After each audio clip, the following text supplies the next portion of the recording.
maaso natambulako naye era wano twasibanga wano tukubira embirigo tukolaki nga tuli mu mbeera ennungi eyeyagaza kale n'olwekyo kusalira okw'amaanyi weewaawo nti obudde buyuyiseewo ng'akoze eki nga tuvudde ku maaso naye era okunyulwa tekunzigwangamu mwoyo era sisuubira kunzigwamu kati nga bwe tuli wano weyagala emizibwa era enyiika eddamu nembeera nti nze Kagulire Robert naye nga ono yali mukama wange Kagulire mukabula wayimba naye soko tuwemu akapera nandika bawadde lwakuba obulago buno si nga bwe kali amaloboozi gafudde dda akabasudde kembambawa soko tandikira kako ntandikire kange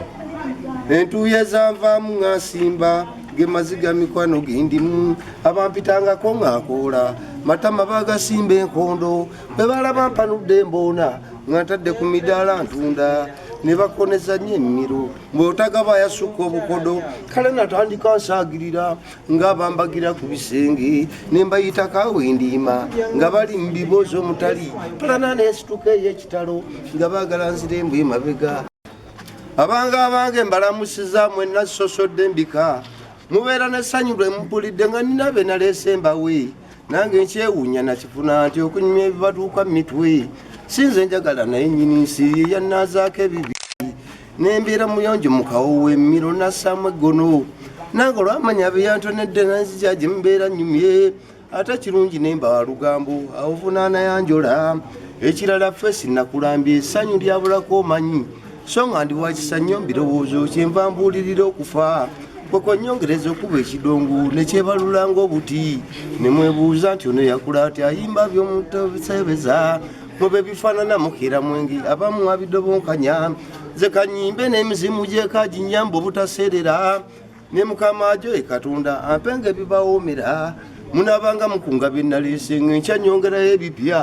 omulimu gwembadde gwakuliina emboozi obutaweeramu n'olwaleero buli aliwali atuule nga teyekwetula gwonoonyumiza abatampulidde nti ola kisimba n'anoza kale ekirinzi kya kuyimba wamma ddala nimala kuddayo magumbi naye nga nkyassa tuli butuula. Kagulire, akadde kano oliwa? Akadde kano ndi waka nnima mmwanyi. Ewa? Empigi. Oli mpigi? Ndi mpigi. Kabuladda yagwawo? Kabuladda kirabika yaggwawo. Naye kati ffe we tuli wano bwe tutambula sekinnoomu era twasigalanga Kabuladda. Oba kuba kaalo? Si kuba yakulengejja naye nga waliwo abatunona kuba tulina emiramwa waliwo oli akuyita jangu nkwatireko wano olubirizi mpulira lulemereddwa n'ogenda n'owanirira. Kati bibiina ki by'oyambayambako? Mbadde nsinga kuyambako tulasiti nga nkolako ne muzima muli katumba oyo kaluletaddeewo bwetyo nga bwe tugenda tukwataganya ssebo. Kakati Kagulire, biki by'oyinza okujjukira ku mugenzi Hamani Basudde? Kyensinga okumujjukirako nti yannyamba nnyo. Ate mu kuva ku ggwe ng'omuntu naddala kusinziira ku buyiiya bwe kubanga ffe nekituŋŋaanyiza wano byebyo bye yayimba oba ne bye yalaggula ebye tulaba mu nsi olwaleero. Kati nga mmwe abaalinga bayimba naye abaamubeeranga okumpi mbeera ziki ze mwalaba nga zeekuusa naddala ku bunabbi kw'ebintu bye yayimba byonna byebiriwo olwaleero? Omusajja oyo yali wa byewuunyo kubanga teyalina budde bwagambira nti leero ŋŋenda kuwandiika oba siwandiike kuba ne bwe yatuulanga ku genereeta nga gye ekitabo n'awandiika nga ne genereeta bwetokota ekitali kyangu kubanga kintu kuwandiika kyakumala kweteesa n'ofuna wootuula awasirifu awatali akukanga awatali mbwa yaddeyitawo naye teyalina budde ng'asiba n'emmotoka ye n'ayimirira n'awandiika. Kale yali musajja nga wabyewuunyo si mwangu wa kuzuula era tagenda kuzuulwa. Enkola eyo n'atuukiriza kyeyagaa nti abaliddewo balijja na byabwe naye tebaligira bali kati ekibuuzo ekirala olowooza lwaki Basudde bwe yafa mu 1997 ekibiina kya Kabuladda Professional Singers naddala mu abaakirimu kuba kyalimu bajjeni basirika mukyala w'omugenzi Aisha Nakitto omusika w'omugenzi Katamba Basudde baaliwo n'abantu nga mmwe kati lwaki bwe yavaawo ekibiina ekyo ate kyagwa mangu nnyo tekyawangaala bbanga nja kugamba nti ebintu ebikola eryato lisaabala ku nnyanja ziba mbaawo naye embaawo ezo zibeerako omugongo ogwo bwe guvaako eryato libejjuka kakyenva kugamba nti twabejjuka ng'omugongo gumaze okukola ki okuva ku mbaawo ezo kakati ye Basudde gwe gwali omugongo okwazimbirwa eryato lya Kabuladda omugongo ogwo bwe gwakutuka ne guvaawo embaawo zaali zirina kuyiika kati mu luvannyuma lw'okuvaawo kwe mwe abaasigalawo yali abawandiikira kuba nze noonya obuyiiya bwammwe wakiri mwandizeemu ne mubbulukukira mu bibiina ebirala nga Matendo akulabako Jigita Singers y'omugenzi Paul Kafeero naye n'obuyiiya bwammwe bwafa ye yali abayiiyiza bye mwayimbanga oba yali tatuyiiza naye yali omusajja ate asobola okukoppeka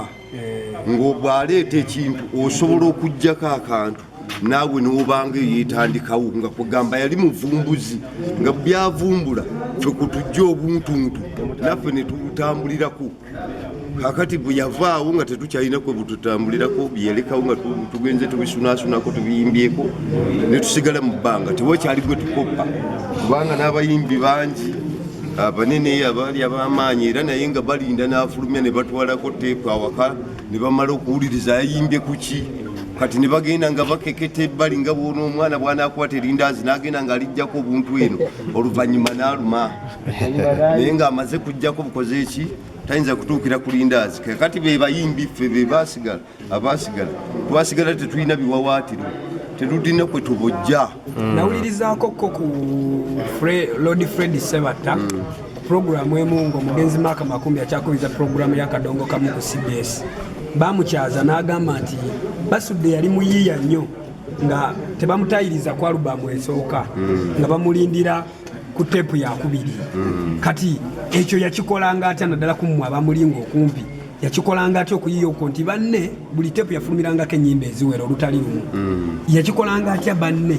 okubeera nga tebasobolanga kufulumiza ku sipiidi emu naye ate byeyasigala era afulumiza nebanga bya mulembe era nga bijja nga bijja mu bulamu bwe tutambuliramu ate bano ne bamulindira ku alubamu ey'okubiri ne batakuba kimwenkano oba kimusinga mukulaba okuko gwe olaba yakikolanga atya ekintu ekyo kandooze bulowooza nti yakikolanga oba abafa abaalinga bamukoppa okulindako okulaba kubanga wasobolanga okumupapira mu bino byasoose okuleeta ate n'agenda kukuba ekirala n'abeera nga gwe atakusangudde obuki busanguzi kyewavanga omuleka n'omuwamugaako n'amala okuyisaawo ebintu bye ku mulundi ogwokubiri n'oddamu n'okola ki